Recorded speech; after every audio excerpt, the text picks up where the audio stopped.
Hey, Ron here, and today I want to talk about YouTube and demonetization. And I want to preface this with this is mostly speculation, but it's speculation based on. Like, I've been following this shit on YouTube since 2007. This isn't the first time something like this has happened. And, like, I think I have an understanding of how the algorithm works just from people talking about it enough over time.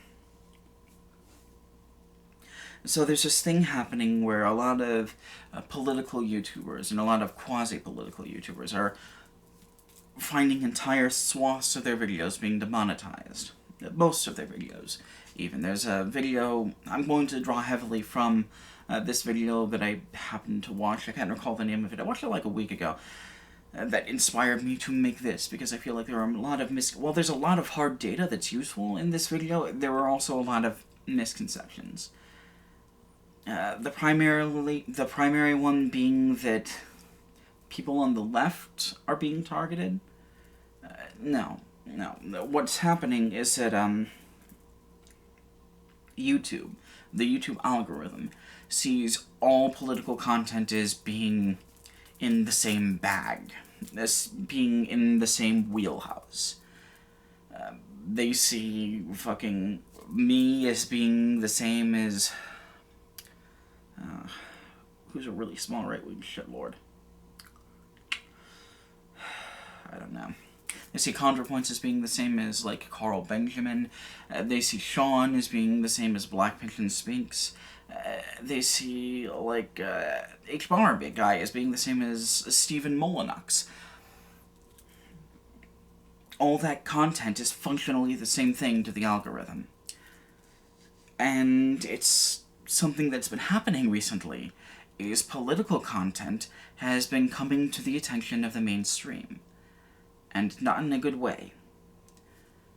I can think of 3 specific incidents. You've got Alex Jones and all the stuff surrounding him currently. That is the survivors of the children who were killed at Sandy Hook, suing Alex Jones for defamation. Alex Jones's videos, which were posted on YouTube, were used against him in court. That's not exactly true. I'm to understand that it was mostly Media Matters videos that were used against him, because, like, he used to make 6-hour long, 4 to 6 hour long video a day. That's insane. That's, I couldn't do that. Who can do that? I don't know how you do that. You have probably the most famous thing, Carl Benjamin running for UKIP, and that entire campaign being harried by things that he said while he was on YouTube and on Twitter. And him, using YouTube as a platform to spread his campaign stuff.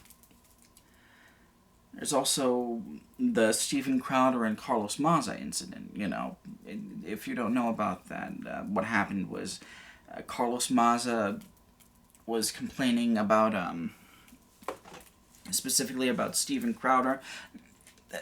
In general, he was talking about this, but specifically he used Steven Crowder as an example of someone who was harassing him in a deliberately and explicitly homophobic way. And another YouTube user, Sean, brought it to the attention of the YouTube support service, and YouTube said, well, we can't do anything about it. We're powerless to stop it. Which is kind of shitty. But that got a lot of mainstream attention, because Carlos Maza is a mainstream journalist, more or less. There's also, you have people now who are using the words of YouTube personalities, claiming inspiration from YouTube personalities to commit horrible atrocities, mass shootings, that kind of thing. And all of that put together doesn't shine a very positive light on YouTube, and the political stuff specifically. So they decided to clamp down on it. And we know that they can do that because that's something that they did to people who enabled online harassment. I remember watching a video, I don't know if I'll be able to find this one. I remember watching a video talking about the YouTuber named Leafy, or Leafy is here, and how YouTube did specifically start omitting his content from the algorithm. Like in that case, it's good because he was a well-known serial harasser. He enabled the harassment of other people. He knowingly enabled the harassment of other people, and fuck that guy. But we know that they can do that. We know that they can specifically target even individual people. It's not far outside of the realm of possibility to think that they can target a specific group of content for, being notched. Being nixed. And, yeah, at least that's what I figure is happening. Because, and yeah, it's not fair, and it's super shitty, because it is exclusively the right wing that is causing this sort of thing to happen. But YouTube also gets a lot of money from right-wing sources, and I presume that they don't want to seem biased in their approach, or else those advertisers might pull their money, which is what they're trying to avoid.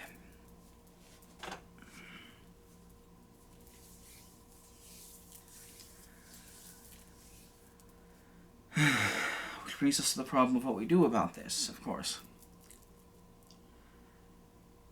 The big thing that I want to get out there is that we aren't going to be able to convince YouTube to change their mind. Incidentally, the incident with this whole kerfluffle with Steven Crowder and Carlos Maza proved that no, you aren't going to be able to change YouTube's mind. Fucking people in YouTube wanted to change that decision, but they weren't allowed to. So, like, that's straight out.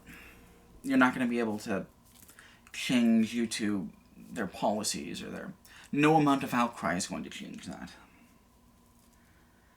The best possible solution would be to create a secondary platform and just start hosting video content there. But I don't...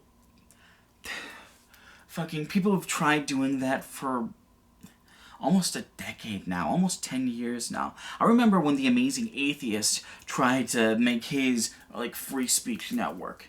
And fucking that ended up being just a scam. I presume it was a scam. I remember people talking about it as though it was a scam. After the fact. Considerably later after the fact. A temporary solution might be to change the content of change the tag. Every YouTube video has a specific tag for its content. Maybe you can change that and change where you go on the algorithm. I don't know if that would work, though. And I'm not going to try because I just don't... Science does not have the power to quantify the number of fucks I don't give. But I know that other people care about this because it's not just about demonetization. It's about because you're being demonetized and because there are certain invisible tags being put on your videos, you're not getting put in the algorithm as much. You're not getting to your subscribers as much. People who paid for your content, in some cases, aren't getting that content that they paid for, and that's a problem.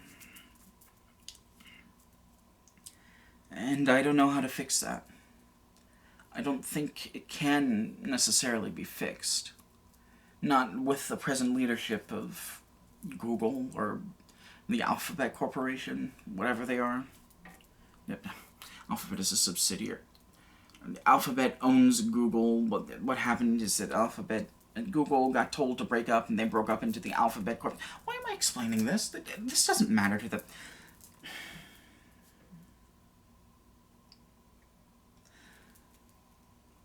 What's important is that this is happening to everyone. It's happening to the left and the right. Black Pigeon Speaks got taken down, so did Three Arrows. And, fucking all kinds of political people are being demonetized. So it's not the left or the right that's being targeted. It's a specific subset of videos, and that is political videos. And we can tell that it's because political videos have become a problem for YouTube. That's the big takeaway. That's the thing I want to throw out into the ether. And I think that's everything I want to say. Just a very gentle reminder, I do have a Ko-Fi. It is linked in every description of my videos. It's usually the first thing. I have it set so it's on every video. Or if it's not there, I have to manually delete it. I don't know. Tomorrow is going to be about... It's going to be a scripted landlords. Tomorrow's video is going to be about media bias and how that affects people of color. And also why that specific bias that I'm going to get into is bullshit. So yeah, until we get there, take care of yourselves, alright?